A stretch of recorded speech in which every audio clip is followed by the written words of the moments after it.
Advantages ఏంటి sandwich wall panels అంటే? Main quick in construction, no plastering is required. You can just tilt up wall లాగా తీసుకొచ్చి పెట్టేసేయటం, wall putty పెట్టేసుకొని paint వేసుకోవటం. So no plastering required. And as it comes in small thicknesses like 2 and 3 inch థిక్నెస్లో రావటం and 10 feet height ఉండటం వల్ల ఒక సింగిల్ వాల్ పెట్టేస్తే మీకు టైం కలిసి వస్తుంది, లేబర్ కలిసి వస్తుంది, త్వరగా కన్స్ట్రక్షన్ అయిపోతుంది. వీటితో పాటు ప్లింత్ ఏరియా సేవ్ అవుతుంది. అండ్ మీరు ఇన్ ఫ్యూచర్లో ఇప్పుడు ఫర్ ఎగ్జాంపుల్ కమర్షియల్ బిల్డింగ్స్లో rent a space for let's say 3 years, 4 years, 5 years, తర్వాత you have to hand over the space with the original condition. అలాంటప్పుడు రిమూవ్ చేసేసుకోవచ్చు. సో వాల్స్ని యాజ్ ఇట్ ఈస్గా రిమూవ్ చేసి మళ్ళీ వాళ్ళకి హ్యాండ్ ఓవర్ చేయడానికి పార్టీషన్ కింద ఉపయోగపడుతుంది.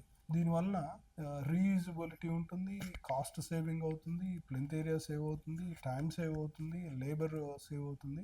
అన్ని రకాలుగా ఇంటర్నల్ పార్టీషన్ వాల్స్ కింద బెస్ట్ యూసేజ్లో ఉంటుంది. ఎక్స్టర్నల్ వాల్ కింద జనరల్గా మేము సజెస్ట్ చేయము. సో ఏదైనా లేబర్ క్యాంప్స్ కట్టే దగ్గర, ఏదైనా టెంపరీ హౌసింగ్ కిందనో వీటిని ఎక్స్టర్నల్ వాల్స్ కింద సజెస్ట్ చేస్తాం. కానీ జనరల్గా అయితే ఒక బిగ్ కమర్షియల్ బిల్డింగ్లో పార్టీషన్స్ కింద ఆర్ ఒక స్కూల్ బిల్డింగ్స్లో classroom to classroom wall separation కింద, ఏదైనా హాస్పిటల్ బెడ్స్ని సపరేట్ చేసే దీని కింద ఇలాగా యూజ్ చేయటానికి బాగా ఉపయోగపడుతుంది. As it saves money, time and space.